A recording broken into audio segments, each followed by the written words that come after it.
ನಿನ್ನೆ ಕಾಂಗ್ರೆಸ್ ಶಾಸಕಾಂಗ ಪಕ್ಷದ ಸಭೆ ನಡೆಯಿತು. ಮುಖ್ಯಮಂತ್ರಿಯ ಮುಂದೆ ಕಾಂಗ್ರೆಸ್ನ ಶಾಸಕರು ತಮ್ಮ ಅಸಮಾಧಾನವನ್ನು ತೋಡಿಕೊಂಡಿದ್ದಾರೆ. ಸಚಿವರ ಕಾರ್ಯವೈಖರಿ, ಸರ್ಕಾರದ ಕಾರ್ಯವೈಖರಿಯ ಬಗ್ಗೆ ತಮ್ಮ ಅಸಮಾಧಾನ ತೋಡಿಕೊಂಡಿದ್ದಾರೆ. ನಿನ್ನೆ ನಡೆದಂತ ಶಾಸಕಾಂಗ ಸಭೆಗೆ ಮಾಜಿ ಮುಖ್ಯಮಂತ್ರಿ ಸಿದ್ದರಾಮಯ್ಯ ಗೈರಾಗಿದ್ರು. ಸಂಪುಟ ವಿಸ್ತರಣೆಯ ಅಸಮಾಧಾನ ಇದಕ್ಕೆ ಕಾರಣ ಅಂತ ಗೊತ್ತಾಗ್ತಾ ಇದೆ. ಡಿಕೆಶಿ ಸಿಎಂ ಆದ ನಂತರ ನಡೀತಾ ಇರೋ ಮೊದಲ ಸಿಎಲ್ಪಿ ಸಭೆ ಖಾಸಗಿ ಹೋಟೆಲಲ್ಲಿ ನಿನ್ನೆ ನಡೆಯಿತು. ಶಾಸಕಾಂಗ ಪಕ್ಷದ ಸಭೆಗೆ 6 ಮಂದಿ ಶಾಸಕರು ಬರಲೇ ಇಲ್ಲ, ಅಸಮಾಧಾನಗೊಂಡು. ಎಂ ಕೃಷ್ಣಪ್ಪ ಬರಲಿಲ್ಲ, ಪ್ರಿಯಾ ಕೃಷ್ಣ, ಮಹಾದೇವಪ್ಪ ಇವರೆಲ್ಲ ಬರಲಿಲ್ಲ. ಶಿವಾನಂದ ಪಾಟೀಲ್, ನಾರಾಯಣ ಸ್ವಾಮಿ, MC ಸುಧಾಕರ್ ಕೂಡ ಗೈರಾಗಿದ್ರು. ಶಾಸಕರ ಅಸಮಾಧಾನ ಸಿಎಲ್ಪಿ ಸಭೆಯಲ್ಲಿ ಬಯಲಾಗಿದೆ.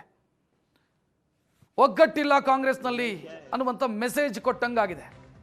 6 ಜನ ಶಾಸಕರು ಬರಲಿಲ್ಲ, ಸಿದ್ದರಾಮಯ್ಯ ಬರಲಿಲ್ಲ, ಬೇರೆಯದ್ದೇ ಸಂದೇಶವನ್ನು ಕೊಡ್ತಾ ಇದೆ. ಕಾಂಗ್ರೆಸ್ನಲ್ಲಿ ಎಲ್ಲವೂ ಸರಿ ಇಲ್ಲ ಅನ್ನುವಂಥ ಸಂದೇಶವನ್ನು ಕೊಡ್ತಾ ಇದೆ.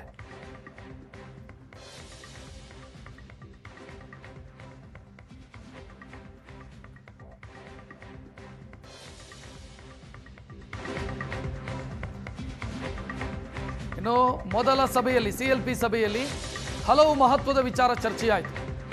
ನಾಗೇಂದ್ರ ರಾಜೀನಾಮೆಯ ಗದ್ದಲ, ಟೌನ್ಶಿಪ್ನ ಜಟಾಪಟಿ ಇದೆಲ್ಲ ಪ್ರಸ್ತಾಪ ಆಯಿತು. ವಿಪಕ್ಷಗಳು ನಡೆಸ್ತಾ ಇರುವ ಪ್ರತಿಭಟನೆಯನ್ನ ಮುಖ್ಯಮಂತ್ರಿ ಪ್ರಸ್ತಾಪಿಸಿದ್ರು. MLC ಚುನಾವಣೆಯಲ್ಲಿ 5ನೇ ಅಭ್ಯರ್ಥಿ ಹಾಕಿ ಗೆದ್ದಿದ್ದೇ ಇದೆಲ್ಲದಕ್ಕೆ ಕಾರಣ. ಅದನ್ನು ಅರಗಿಸಿಕೊಳ್ಳೋದಕ್ಕೆ JDS BJPಗೆ ಆಗ್ತಾ ಇಲ್ಲ. ಹೀಗಾಗಿ ಅಧಿವೇಶನದಲ್ಲಿ ನಮ್ಮ ಮೇಲೆ ಮುಗಿಬೀಳುತ್ತಾ ಇದ್ದಾರೆ. ನಾಗೇಂದ್ರ ಅವ್ರ ಮೇಲೆ ಕೇಸ್ ಇದೆ ಅಂತ ಹೇಳ್ತಿದ್ದಾರೆ. ಕುಮಾರಸ್ವಾಮಿ ಮೇಲೆ ಇಲ್ವಾ? ಶೋಭಾ ಕರಂದ್ಲಾಜೆ ಅವ್ರ ಮೇಲೆ ಕೇಸ್ ಇಲ್ವಾ? ಅವ್ರ ಅಧಿಕಾರದಲ್ಲಿ ಇಲ್ವಾ ಅಂತ DKಶಿ ಪ್ರಶ್ನಿಸಿದರು. GBA ಮತ್ತು ಸ್ಥಳೀಯ ಸಂಸ್ಥೆ ಚುನಾವಣೆಯ ಸಿದ್ಧತೆಯ ಬಗ್ಗೆಯೂ ಕೂಡ ಮಾತುಕತೆ ಆಯಿತು, ಅಲ್ಲಿ ಚರ್ಚೆ ಆಯಿತು. SIR ಬಗ್ಗೆಯೂ ಕೂಡ ಚರ್ಚೆ ಆಯಿತು. ಶಾಸಕರ ಮುಂದೆ ನಾಗೇಂದ್ರ ಅವರ ರಾಜೀನಾಮೆ ವಿಚಾರದ ಪ್ರಸ್ತಾಪ ಮಾಡಿ ನಾಗೇಂದ್ರ ಅವರ ಪರ ಬ್ಯಾಟಿಂಗ್ ಮಾಡಿದ್ರು ಮುಖ್ಯಮಂತ್ರಿ. ಆರೋಪ ಯಾರ ಮೇಲಿಲ್ಲ. ಇದೆಲ್ಲದಕ್ಕೆ ಕಾರಣ ಆಗಿದ್ದು ನಾವು ವಿಧಾನ ಪರಿಷತ್ನಲ್ಲಿ ಮೇಲುಗೈ ಸಾಧಿಸಿದ್ದು. ಅದಕ್ಕೆ BJP ಮತ್ತು JDS ಈ ರೀತಿ ನಮ್ಮ ಮೇಲೆ ಮುಗಿಬೀಳುತ್ತಾ ಇದೆ ಅಂತ ಶಾಸಕರ ಮುಂದೆ ಮುಖ್ಯಮಂತ್ರಿ DK ಶಿವಕುಮಾರ್ ಮಾತನಾಡಿದರು.